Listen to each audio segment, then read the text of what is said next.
Autism and humanity every life has value প্রতিপাদ্যে আজ বিশ্বব্যাপী পালিত হচ্ছে বিশ্ব অটিজম সচেতনতা দিবস। অটিজম কেবল একটি শিশুর নয়, পুরো পরিবারের জীবনধারাই কঠিন করে তোলে।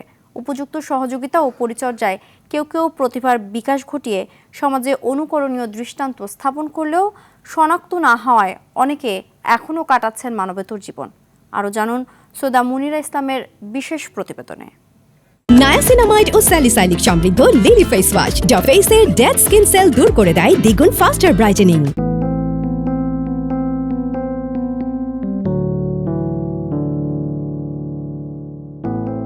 অটিজম স্পেকট্রাম ডিসঅর্ডার স্নায়ু বিকাশজনিত একটি জটিল সমস্যা, যেখানে শিশুর যোগাযোগ, আচরণ ও শেখার ধরন ভিন্ন হয়ে থাকে।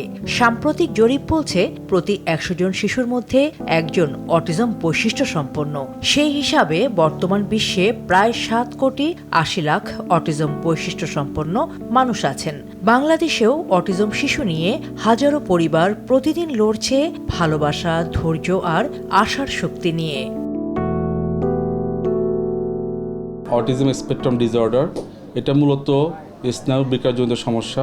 9 মাসে বাচ্চা কোনো সাউন্ড করছে না, 1 বছর বয়স হচ্ছে বাবা মা বলছে না, এবং 2 বছর বয়সে কোনো দুইটা সিঙ্গেল ওয়ার্ড বলছে না। পাশাপাশি ওর নাম ধরে ডাকলেও সে ফিরে তাকাচ্ছে না, সে অন্য বাচ্চার সাথে মিশছে না, সে একা একা খেলা করে, সে একই কাজ বারবার করে, হ্যান্ড ফ্লেপিং করা, ঘুরতে থাকা। এই কাজগুলো যখন করে থাকে তখন আপনি দ্রুত নিকটস্থ হাসপাতালে শিশু বিকাশ কেন্দ্রে আপনার সন্তানকে নিয়ে হাজির হবে। সোশ্যালি এবং সরকারিভাবে অটিজম বাচ্চাদের জন্য সব ধরনের ফুল সাপোর্ট দিতে হবে। বাংলাদেশের 8টি বিভাগীয় হাসপাতালে শিশু বিকাশ কেন্দ্র রয়েছে, যেখানে অটিজম বাচ্চাদের চিকিৎসা দেওয়া হয়ে থাকে। বাংলাদেশে ইদানিং অটিজম বৈশিষ্ট্য সম্পন্ন শিশুর সংখ্যা যেভাবে বেড়েছে সেটা খুবই আশঙ্কাজনক, কিন্তু নির্মম সত্য হচ্ছে সে হারে বাড়েনি চিকিৎসক সহ অন্যান্য প্রয়োজনীয় জনবল, যেমন সাইকোলজিস্ট, থেরাপিস্ট। যদিও অটিজম একটা লাইফ লং ফেনোমেনা, তবে সঠিক সময়ে সঠিক চিকিৎসা ও সাপোর্ট পেলে অটিজম শিশুদের দ্রুত উন্নতি ঘটতে পারে এবং তারা সমাজের মূলধারার সাথে সম্পৃক্ত হতে পারে।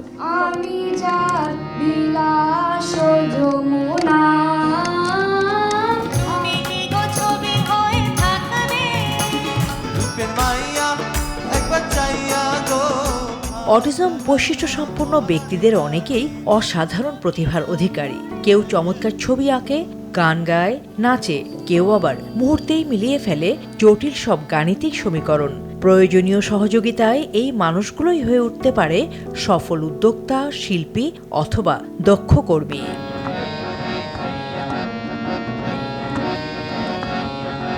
আমার পড়াশোনায় অমনোযোগিতা ছিল, আমার পড়াশোনা করতে ভালো লাগতো না। তারপর যখন আমি পলিটেকনিকে ভর্তি হয়েছি কম্পিউটার সায়েন্স অ্যান্ড টেকনোলজিতে, তখন থেকে আবার আমার পড়াশোনা ভালো লাগে। তবে আমার একটি চাওয়া, আমি শুধু স্পেশাল মানুষদের সাথে নয়, মেইন স্ট্রিম গায়কদের সাথে মিলেমিশে গান গাইতে চাই। আমার বর্তমানে 2-3 জন বন্ধু আছে, কিন্তু খুব বেশি মিশে, আর বাকিরা মিশতে ঘৃণা করে। মিশতে চায় না বলতে আমাকে মনে করতো পাগল। বর্তমানে আমি এখন সরকারি সঙ্গীত কলেজে পড়াশোনা করছি। আমি অটিজম বলে আমি সংস্কৃতিতে পিছিয়ে থাকবো, এটা কিন্তু হতে পারে। আমরা চাইবো সরকার যেন আমাদের জন্য বিশেষ ব্যবস্থা করে রাখে, যারা গান নিয়ে ভালোবাসে গানের জন্য একটা আলাদা ব্যবস্থা করে রাখে, সঙ্গীতের জন্য বা নাচ বা কবিতার জন্য যারা এই ধরনের কালচারে যারা কাজ করতে চাচ্ছে তাদের জন্য আলাদা ব্যবস্থা করা। বিশ্লেষকদের মতে সীমাবদ্ধতাকে নয়, গুরুত্ব দিতে হবে অটিজম বৈশিষ্ট্য সম্পন্ন জনগোষ্ঠীর সম্ভাবনাকে। অটিজম একটি অবস্থা, এটা অসুখ না। আমাদের শিশুদের কিছু কিছু ঘাটতি আছে। কারো সোশ্যাল কমিউনিকেশনে ঘাটতি থাকে, কেউ ভয় পায়, কেউ অতি অস্থির থাকে, কেউ কথা বলে না, কেউ ভিন্ন আচরণ করে, কেউ হয়তো নিজেকে কষ্ট দেয়, কেউ একটু ভায়োলেন্টও। আমাদেরকে বুঝতে হয় যে আমাদের এই শিশুরা আসলে প্রকৃত অর্থে বিশেষ চাহিদা সম্পন্ন শিশু না, তারা বিশেষ গুণ সম্পন্ন শিশু। এরা আমাদেরই মতো এবং এদের প্রত্যেকের বিশেষ গুণ আছে, এবং এরা চাইলেই যদি চেষ্টা করা হয় মূল ধারার যে কাজ সেই কাজে নিজেকে যুক্ত করতে পারে। তবে অভিভাবকদের আক্ষেপ, সমাজের নেতিবাচক মনোভাব তাদের সন্তানদের এগিয়ে যাবার ক্ষেত্রে প্রধান অন্তরায়। পাশাপাশি রয়েছে দক্ষতা ও প্রতিভার বিকাশে প্রয়োজনীয় সুযোগের অভাব।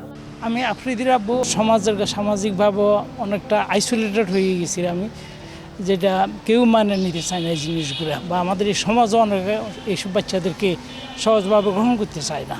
যেটা আমার পারিবারিকভাবে হোক, সামাজিকভাবে হোক, বন্ধুবান্ধবের দিক থেকেও সবসময় যে ওর একটা অটিজম ছেলে, এই ছেলেকে নিয়ে কি করবে না করবে এগুলো, ওর মা হলে আরও বেশি ভেঙে পড়ছে আর কি। এটা নিয়ে সমাজের কাছে আমার বা রাষ্ট্রের কাছে আমার সবচেয়ে বড় চাওয়ার জিনিস হলো এই সমস্ত ছেলেগুলো আমরা মৃত্যুর পরে আমরা কী করবো এই ছেলে মেয়েদেরকে, বা ছেলে মেয়েদের কী হবে, এটা হলো সবচেয়ে গভর্নমেন্ট যদি ভালো একটা উদ্যোগ নেয় বা ওদের যদি দায়িত্ব নেয়, সেই দায়িত্ব নেওয়ার জন্য আমি টোটাল সমাজকে বা রাষ্ট্রকে অনুরোধ করবো যাতে আমরা আমাদের মৃত্যুর পরে এই ছেলে যেন রাষ্ট্রের হয়ে থাকে।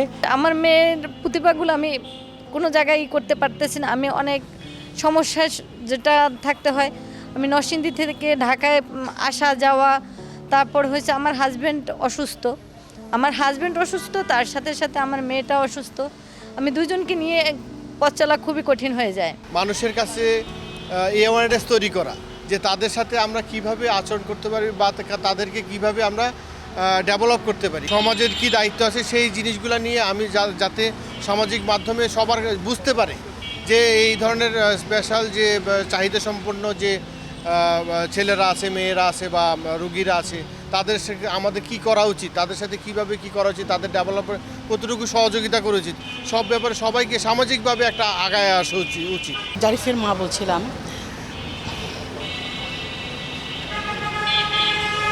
আমরা ভবিষ্যতে তাদের নিয়ে করবো কি, ভবিষ্যতে আমাদের তাদের নিয়ে করণীয়টা কি, এটাই হলো তাদেরকে আমরা যাতে একটা পুনর্বাসনভাবে আমরা রেখে আমরা যাতে আল্লাহর কাছে চলে যেতে পারি, সেটারই একটা চাওয়া।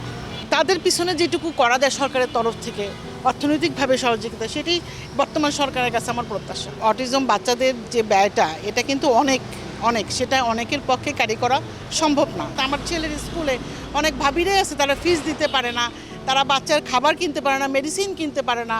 এদের যাতে এই ভাতাটা যাতে আর একটু বাড়ানো যায়। 900 টাকায় কি হয়, এই যে 900 টাকায় যে আমাদের যে দিচ্ছে, এটাতে কিছুই হয় না। সরকার তো অনেক ভাতা দিচ্ছে, ক্রিয়াক্ষেত্রে ভাতা দিচ্ছে, তা বয়স্ক ভাতা দিচ্ছে, ফ্যামিলি কার্ড দিচ্ছে, নতুন করে ফ্যামিলি কার্ডের ব্যবস্থা হয়েছে।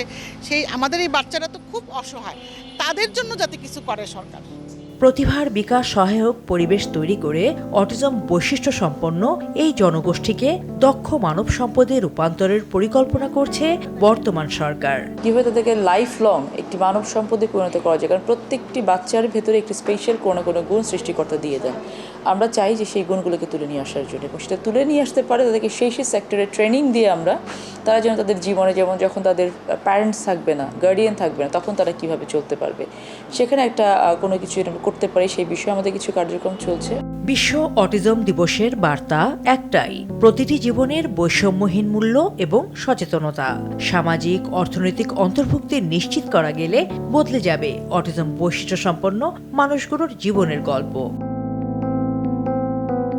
সৈয়দা মুনিরা ইসলাম, RTV।